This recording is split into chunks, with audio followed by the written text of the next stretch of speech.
Alright, let's get into it. Last year, our fellow Asians decided to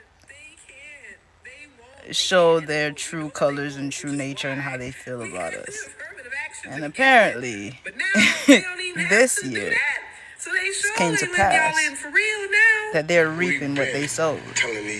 Let's get into it. People that you should not team with them folks like that. You should not team up.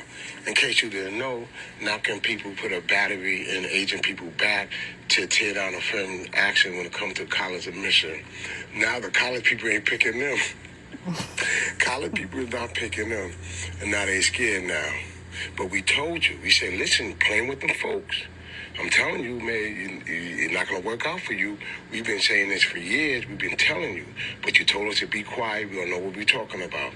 Now, they turning their fangs on the Asian community.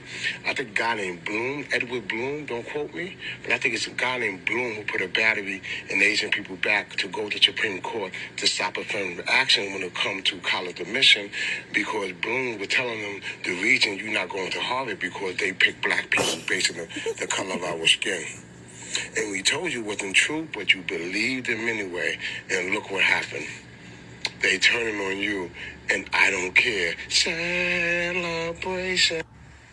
Oh, look at that. Asian Americans signing on to be used as tools of white supremacy to dismantle affirmative action did nothing to address the discrimination faced by Asian Americans in college admissions. Because dismantling affirmative action didn't address the fact that selective colleges admit Asian American applicants at a rate 28% less than similarly qualified white applicants. It's almost like the discrimination faced by Asian Americans in college admissions never had anything to do with black students or affirmative action, and had everything to do with legacy admissions and the choices that colleges make to discriminate against Asian Americans in order to give preferential treatment to lesser qualified white students. If only black people had tried to warn us. Oh wait, they did.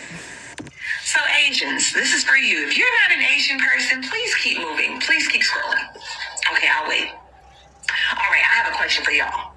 How are y'all feeling? Because now that you guys have managed to get affirmative action completely out of school decisions when it comes to picking their candidates, how are y'all doing? I really want to know. See, y'all didn't think this through, did y'all? Y'all blamed us for the reason y'all weren't getting into colleges instead of us just being more qualified than y'all. Y'all didn't really think about that. Like, how dare black people be more qualified than me? So I'm going to go to a white person, and I'm going to get them to help me get affirmative action knocked down. And now that there is no affirmative action, and y'all still worried about getting into university, how are y'all doing? Because y'all forgot one main key. They used y'all dumbasses. They sure did. They managed to manipulate y'all into thinking that we were the problem instead of legacies. People that don't even have to have the grades, but just have to have the name to walk right through the door. Y'all thought we were wrong, and we were the problem. And y'all just gave them more room to walk their little children right to the doors of Yale, right to the doors of Harvard, right to the doors of Brown, and leave y'all asses out in the cold. So I want to know, how does it feel? They sure did. They made it. Damn sure did use them, and on top of the fact, somebody ain't doing their homework. Because if you do the homework and you look into history, y'all only been allowed in the United States for about 30 years now. So like, why would you think that like white people are going to go to bat for you? No, like they're able to use y'all as finger puppets to be a problem with black people in the U.S. But I mean, why would you think that they're going to go to bat for you? To make sure that you and your kids make it in to universities. Like you won't have to sell a hell of a lot more chicken wings to get your kid into a university, a decent one at that. So, like, why would you think that white people are going to go to bat for you to make sure that your child lands into a decent university? Or, like, because if you looking at Ivy League, like, you really way in over your head. Like, come on, be real. Like, why would you think that white people are going to go to bat for you? Like, they kicked y'all out the country in the 80s. Remember the Chinese Exclusion Act, where whether you was born in the U.S. or not, your ass was going home. Remember when they nicknamed y'all chinks and japs? Why would you think that history has evolved so much that they're going to now all of a sudden make sure that your kids go to a decent school?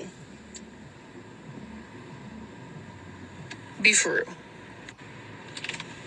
This is what happens when you make a deal with the devil.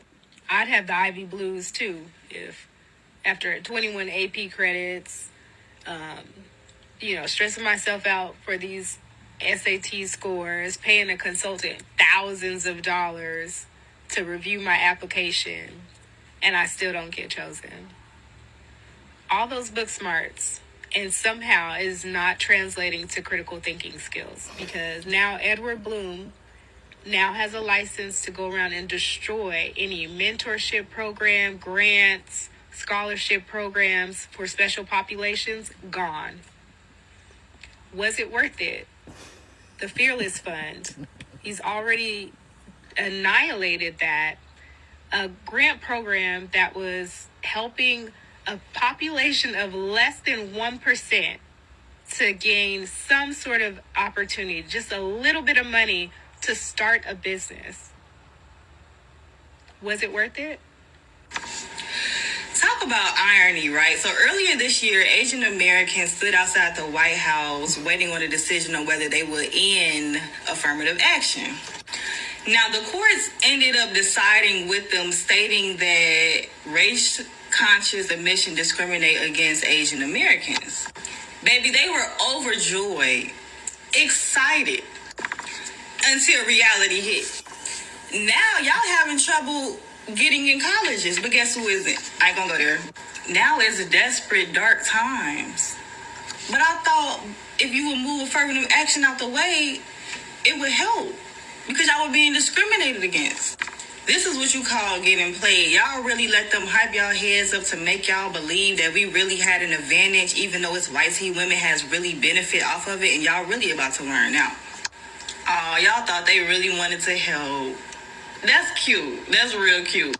I bet y'all wish y'all would have kept affirmative action now, huh? I mean, we still getting in, so this ain't even really our issue, but I just find the irony. What he say? This is the type of stuff you watch from a distance. All right, y'all, I'm out. Let's tap in. So finally, we're in our first year collegially after affirmative action has been removed. And now a lot of these Asians who are used as white supremacy tool points are starting to realize it's even worse than it was prior to when affirmative action was in place. Now they're realizing I was used, I was duped, I was misled, even though people of color, black people particularly, were trying to tell me that I was being used, and then affirmative action was actually a bigger tool that white women use more than anything. That's why now you got way more white supervisors, managers, VPs, department leads, and representatives than anything. Now, because of affirmative action, now that affirmative action is out of the place, they're starting to realize that the gaze that they were sleeping in has finally been taken off. I want to understand how you feel now that when you don't get accepted into these Ivy League schools and a black kid does, is it going to be based off their merit, or are you going to make more excuses about why you didn't get in? Are you going to cry in pity and then find another reason instead of saying that you weren't good enough? It must be an ulterior situation that's keeping you out of these Ivy League schools. I just want to know, because at this point, it's very evident to everybody else that you weren't good enough. That was the whole situation, is that you weren't good enough to get into these Ivy League schools. And now that you've stricken down affirmative action, it's become very apparent that it's even harder for you to get into these schools. What I want now at this point is, when is going to take time for people to start suing Harvard, Yale, and some of these Ivy League institution PWIs to get rid of the legacy admins? Because once you start getting rid of the legacy admin, now it starts becoming fair. But, you know what I'm saying, if you slow to the bus, you won't catch up to the pace, unfortunately. Please watch this